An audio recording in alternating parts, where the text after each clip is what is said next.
हमारी उत्तर प्रदेश के गोरखपुर की मानसिकता क्या होती है देखिएगा कि वैसे तो दान की परंपरा बड़ी पुरानी है, जानी पहचानी है, लेकिन मेरा मानना है कि दान में वही वस्तु दी जाती है जो काम की नहीं रह जाती है। अब सुन करके बताए गोरखपुर, दान में वही वस्तु दी जाती है जो काम की नहीं रह जाती है। मेरे दादाजी ने मेरे दादी जी को स्वर्ग पहुंचाने के लिए एक पंडित को एक गाय दान में दी। गाय पंडित के घर पहुंचने से पहले ही रास्ते में सो गई। दादी जी तो टिकी रही, गाय स्वर्गवासी हो गई। हाँ, हम कैसी गाय देते, एकदम मरकुल्ली सी लाएंगे भाई साहब ढूंढ करके, जो किसी काम की नहीं होगी, और उससे वैतरणी पार करना चाहते हैं। हमारी मानसिकता देखिए आप, उससे वैतरणी पार करना चाहते हैं। हमारी मानसिकता कितनी बड़ी है, लेकिन धर्म काम करता है, अपना काम करना भी चाहिए। बापू, हम पहली बार सुरेंद्र शर्मा जी के साथ अमेरिका गए, पहली बार, तो लोग बोलते थे अमेरिका बड़ा छोटा देश है, एयरपोर्ट इतना बड़ा था उसका कि हम हैरान हो गए। तो हमारा चाव था, पहली बार गए थे, घूमने लगे, प्यास लगी तो हम नल के सामने खड़े रहे, समझ में ही नहीं आया कि पानी देता कैसे ही है। 5 मिनट बाद सुरेंद्र चाचा जी ने थपथपाया, बोले पानी पीना? हमने कहा हाँ। बोले ये देखो, ये बटन ऐसे दबाओ, ऐसे फुहारा आएगा। हमने दबाया, फुहारा आया, हमने कुत्ते जैसा पानी पिया भाई साहब, सही बता। हम गलत बोल रहे हैं? हाँ, सही बता रहे हैं हम आपको माता जी, कुत्ते जैसा पानी, मतलब सर। फिर हमने दबा करके पी लिया कैसे भी, फिर घूमने लगे। फिर एक दूसरा नल मिला तो हमने दबाया तो पानी नहीं आया। फिर चाचा जी आए, बोले पानी पीना है?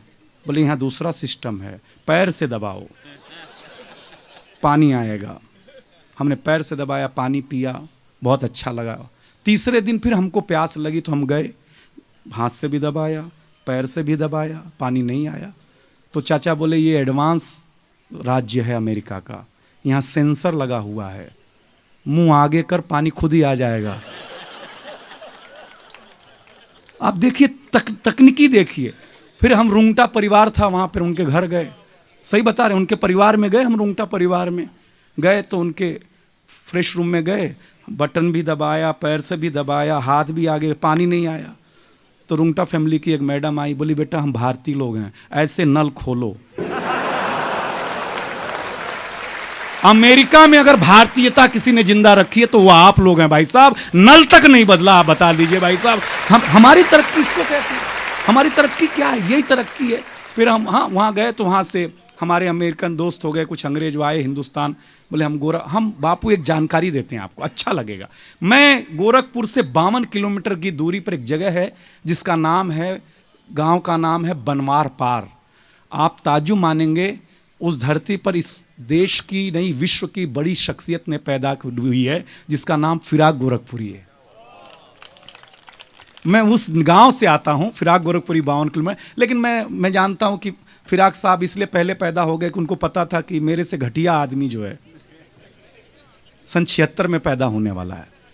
हाँ, लेकिन माताएं बहनें बैठी हुई हैं, आप लोग हंस रही हैं, मुझे बहुत। तो हम एक आया, बोले क्या तुम्हारा हिंदुस्तान? तो मैंने उससे शुद्ध हिंदी में बताया कि मेरा हिंदुस्तान क्या है। मैंने कहा जिसका मुकुट हिमधवल हिमालय है, जिसकी ग्रीवा में गंगा जमुना जैसी नदियों की हीराधार है, जिसके तटीय प्रदेशों में कृष्णा कावेरी नर्मदा ताप्ती नदियों की मणिमालाएं हैं, जिसके चरणों को हिंद महासागर अपने असीम लहरों के अनगिनत थपेड़ों से न जाने कब से पखार रहा है, जहां आधी दर्जन ऋतुएं बारी बारी से आकर के अपने प्राकृतिक सूक्ष्मा को लुटा जाती हैं, वो मेरा देश भारत है।